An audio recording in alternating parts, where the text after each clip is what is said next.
We talk about security and cybersecurity on this show, but I wanted to think about physical security. So I talked to somebody who's in charge of a security organization, how they deploy it, how they protect clients, and the way they think about the dynamics of security. Jamine Moton joins me, who's the CEO of Skylar Security. They've got a unique approach, and they protected some assets you've heard about on this bonus episode of The Business of Tech.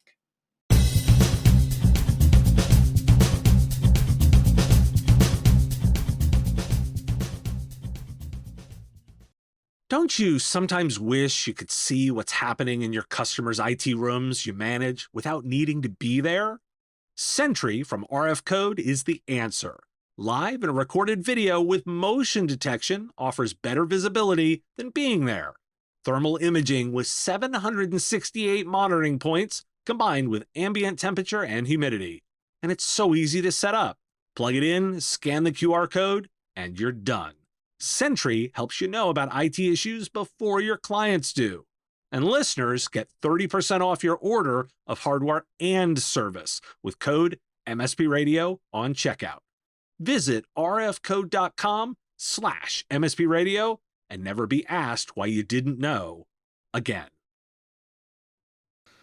Well, Jamine, thanks for joining me. I'm super excited to talk to you. Oh, thank you. I'm so happy to be here. Thank you for having me. Now, I had to start. We were talking a little bit before we dove in, and I said, you have what feels like one of those cool jobs, right? Like where it's actually, there's an element of, it's the kind of stuff that sometimes gets portrayed in movies and TV. Tell me a little bit about your journey and how you founded Skylar Security. So, you know what's so crazy is that when I was in high school, people call what I do sexy. It's so interesting. It's like I wore a bulletproof vest to work. I didn't see anything sexy about that. But I understood what they were, in the movies, there's this whole portrayal. But when I was in high school, you would consider me the bully's bully, right? I was louder. I was bigger.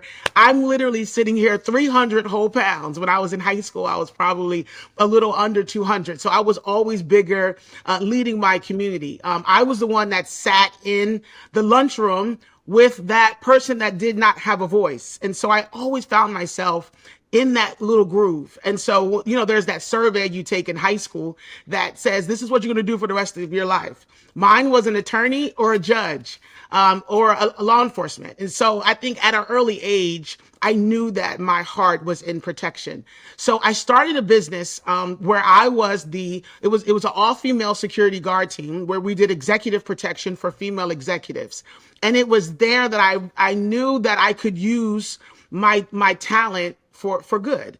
And so I started studying and I researched the business and researched the industry. And I just had this passion for crimes against children. So I picked a local law enforcement agency to work for. And it was there that I realized that security is an emotion, right? And everybody deserves to be safe. And so I did not feel that I could be incredibly productive with that in the police officer space. So I said, you know what? I'm an entrepreneur. There's no way around it. I'm going to start my business and try and change the public and private law enforcement sectors from the outside. So I started Skylar Security, and I started it with the premise that security is an emotion. And so everything that we do is an emotion. So the way that we show up for our clients is very different from how a traditional security company shows up. We're incredibly thoughtful with how we put guard teams together. We don't work with everybody, but the people that we do work with are incredibly focused on not only their customer service experience, but they have an incredible value for how that guard shows up on the front end. And that's where we master, that's where we sit. And I'm just really honored to kind of lead the way in Atlanta with that concept. Now, knowing that no two engagements are the same, okay, I'm going to start everything. But I want to get a sense of what an engagement is like. So you're a senior executive and you're looking for security. Talk me through kind of how an engagement works. So it's interesting you asked that. So when I was a police officer, I was very careful with how I handled people. You have to be careful. Like you're literally dealing with people at their most troubling time. They're probably not clear in their thought lines, and you have to make a decision whether to arrest or not arrest, or you have to make decisions on their life that could be life affecting. So from that experience at the police department, I realized that even on the private sector side, you have to do the exact same thing. So a lot of our clients have customers that demand a certain level of experience. So imagine an urgent care, if you will. Imagine an urgent care for a prominent hospital in the local Atlanta area. They hire Skylar to come in and to protect their front end. Think COVID. So you're asking these people to put on masks. Their babies are snotting, they're crying, and the mom is frustrated because there's 5 more walking behind her, and she's literally at her wit's end. So the first person that mom is going to encounter is the security guard. So imagine if that security guard showed up with an attitude, or they were just having a bad day, uniform off brand, leaning back on their chair with a hamburger in their mouth. That doesn't work because the customer and the client wants support. So we studied Maslow's hierarchy of needs, like super deep for a security company, right? But it's what we did. Maslow's hierarchy of needs says that everybody wants one thing. It's love and belonging. So when that guard shows up, they love, they support, and they de-stress that mom. So it's very common for that guard to go to the little baby and say, hey, everything's going to be okay. Everything. So you de-escalate the situation so that there isn't, and that person doesn't get upset. Why? Because with COVID, there's a 5-hour wait for her to be seen. So we believe in preceding the need. A lot of our issues do not escalate to physical altercation. And it's because the guards are trained on de-escalation. So they hear the baby crying, they see the mom about to go off because she's at her wit's end. And then they also understand that just on the other side of this table, she's got a 5-hour wait. So that guard is going to do everything that they can to make sure that that front end concierge experience is perfect. And so there's this mastery of the soft skill so that it never gets to the point where we have to call the police. Now, we do have those moments where it is outside of our control, but it is minimal. Those incidences are not every day because we believe in preceding the need. And it's amazing how our clients accept it. And they say because of that, they prefer our front-end concierge security guards to police officers. And when I heard that, I could have turned the leaf over and closed the business. And that to me warmed my heart because that is what I believe we should do in protecting our communities.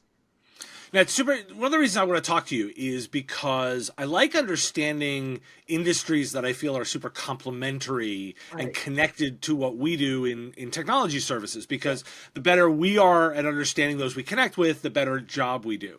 Yes. And I wanted to. The reason I was thinking about this a lot is I wanted to understand like how much is the skill set around situational awareness and managing communications, and how much is it like physical security? Like kind of walk me through the top skills that your team have.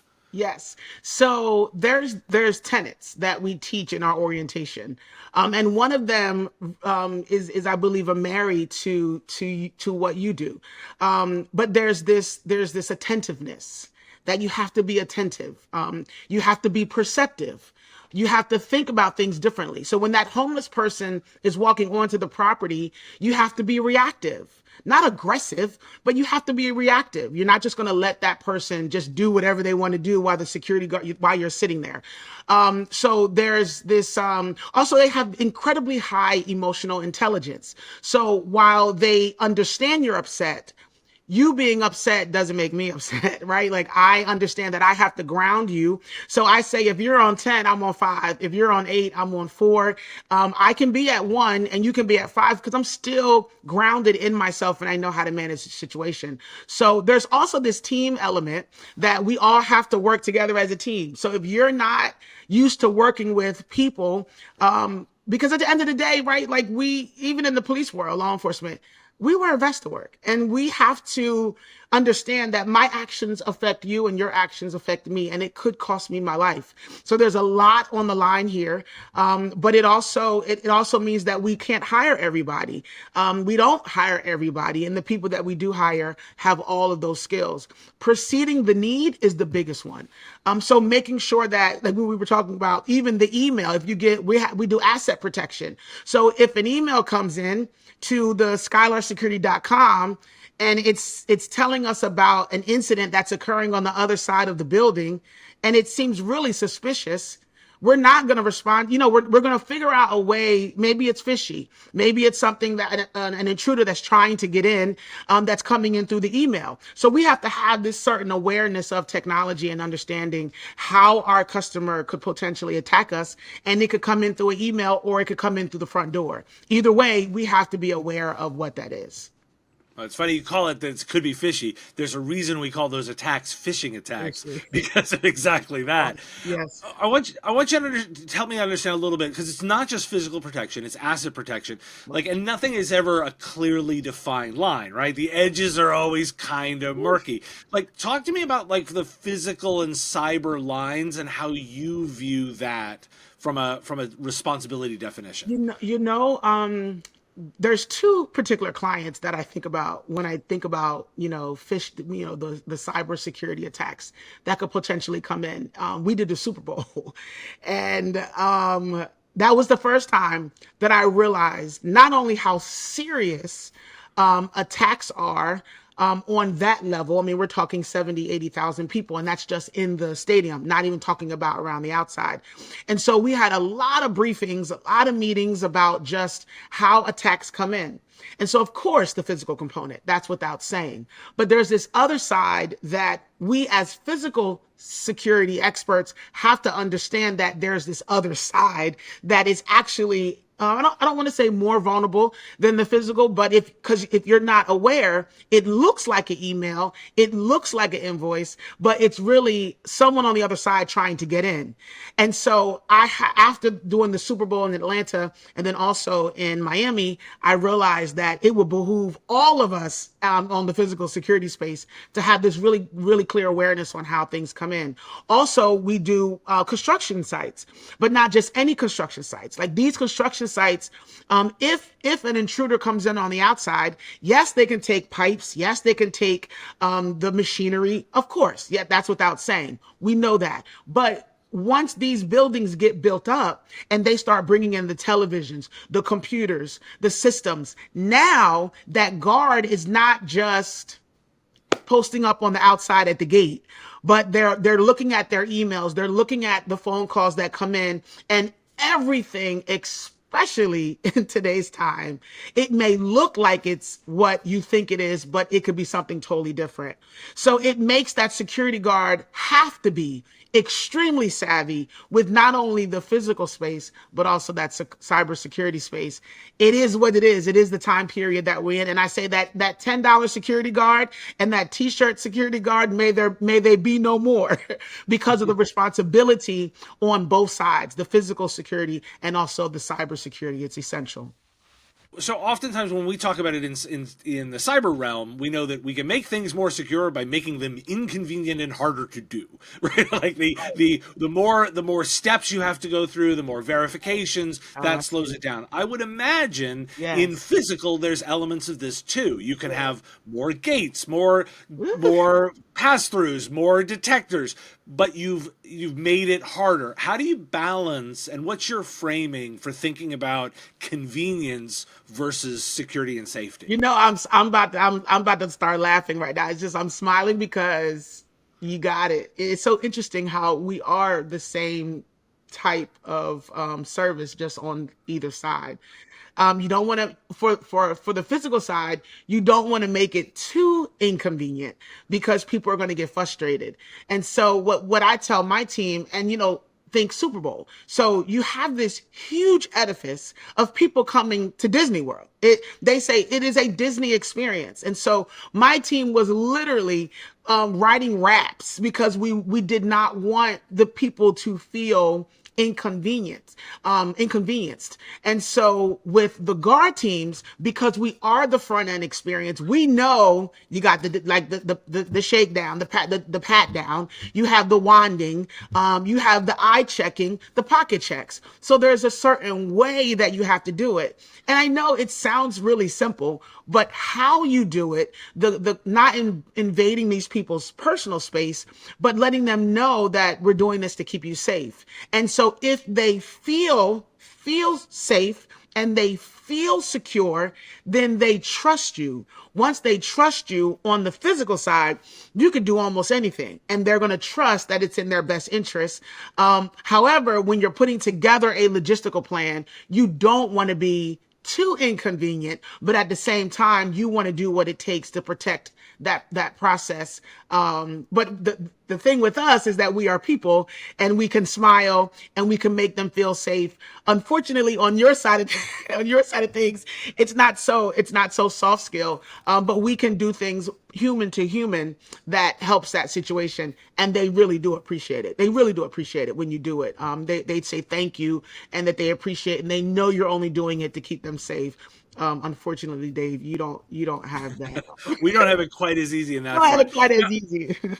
now I want to ask you, because there is some interesting tech in your business. Tell me a little bit about what you've been doing with the Skylar app and what you're Yes. doing on a technology side. Yeah, so Skylar Security is what I call, it's the Atlanta Security Guard boutique. So before I launched Skylar Security, I studied it. When I studied it, I realized that there are three major entities: the agency, the guard, and the client. All three of them were frustrated. Nobody wanted to work with them.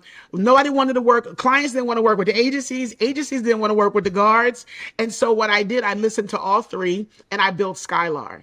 In building Skylar and listening to all three of them, I realized that there was something that was missing: the infrastructure solution that is customized to that three-way experience. So it's not just for the agency, it's not just for the guard, and it's not just for the client.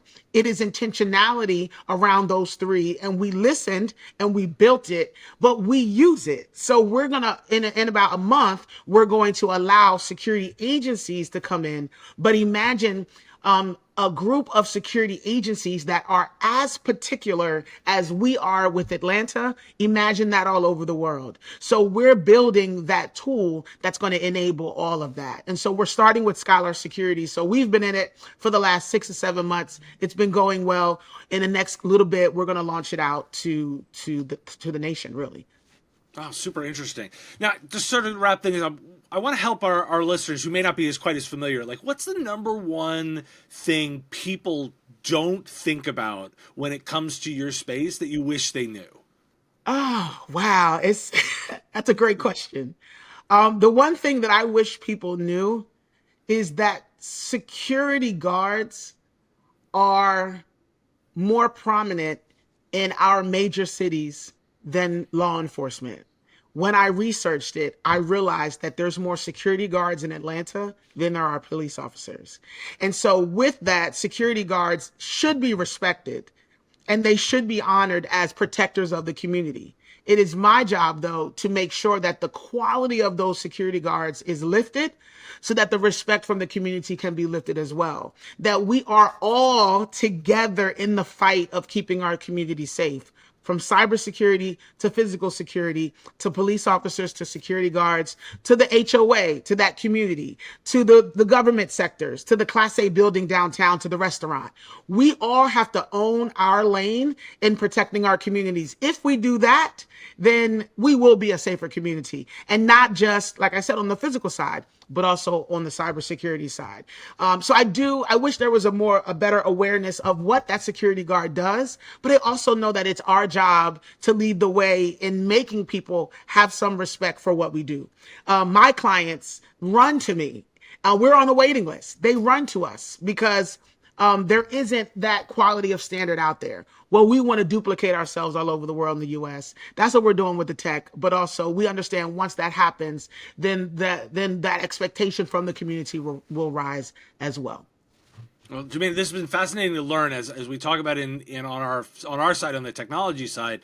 Once physical access is gained, the game is over. So it's important for us to understand what happens over on the physical side. So I really appreciate you joining me and having this conversation with me. No, this was fun. Thank you, Dave. I appreciate it.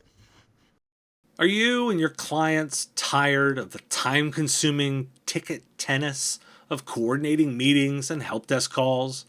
Wouldn't it be better to automate this process with a tool that connects directly to ConnectWise Manage or Autotask? TimeZest offers scheduling automation that gives you complete control of your schedule and eliminates the hassle of calendar ping pong. As the only service designed specifically for MSPs, it integrates into your workflow and makes scheduling appointments easy on you and your clients. Plus, you can try TimeZest for free. Visit timezest.com/MSPradio and use the code MSPradio to get 10% off your first year of TimeZest. The Business of Tech is written by me, Dave Sobel, under ethics guidelines posted at businessof.tech. This episode was edited and produced by Picture This Video. If you like the content, please make sure to hit that like button and follow and subscribe. It's the free and easy way to support the show and help us grow. You can also check out our Patreon, where you can join the Business of Tech community at patreon.com/MSPradio or buy our Why Do We Care merch at businessof.tech. Finally, if you're interested in advertising on the show, visit mspradio.com/engage. Thanks for listening today, and I will talk to you again on the next episode of The Business of Tech.